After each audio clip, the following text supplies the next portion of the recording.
The most important thing about maintaining a building is planning ahead. Too often that the work is being undertaken purely down to budgetary reasons. So people will find they have a lot of money left at the end of the year, they want to spend it, and they'll be looking at something to spend it on. And too often they end up carrying out work that's not necessary, or in a rush, or badly planned, or it might be duplicated. A lot of the time the main cost will be down to access. So if you're putting up a scaffolding once, using it for working on the roof, and then putting up a second year, because you haven't planned ahead, you're wasting a lot of money. At Somerset House, we've obviously cleaned the facade, but at the same time, there's the restoration work and also the decoration of the windows, looking at the slate roofs, the asphalt, the lead work, and even the pigeon protection. Normally what we do is we'll take our team in, we'll clean the building. Once we've cleaned the building, we'll then survey the building and we'll pick out all of the defects that need looking at. We'll prepare a report. And then it's up to the client really to decide what they want to spend the money on and what their priorities are. We carry out all elements of facade restoration work. So we directly employ stonemasons, painters and restorers. So we're not just there to clean the building. We are a full service company that's looking to restore all of the outside of your building. In the past, it was quite often a difficult process or awkward, quite disruptive. So if you're a retail store, for example, you wouldn't want your building to be scaffolded for many months while it was being cleaned.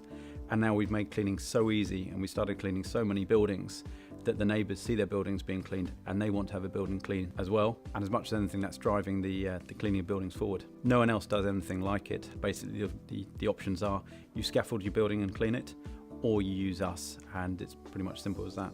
Our system works from an enclosed cabin, pretty much like a porter cabin that's mounted on the end of a hydraulic boom. The porter cabin is entirely enclosed. We work from within the cabin, and the cabin is actually a big extraction unit.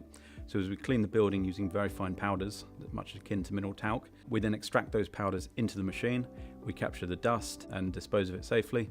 And because the work environment is completely self-contained, everything's extracted within the cabin. And at the end of the job, there's no mess, there's no disruption, it's very clean and safe, and we take everything away with us.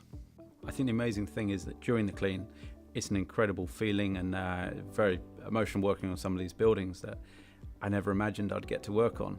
And then as soon as you finish the building, people are looking at you thinking, what are you doing here? What are you actually working on?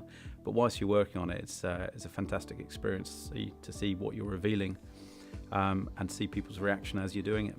I think having clean buildings is a great thing for our city, makes our city look good. And I think for the building owners themselves, it's really important because it represents their brand.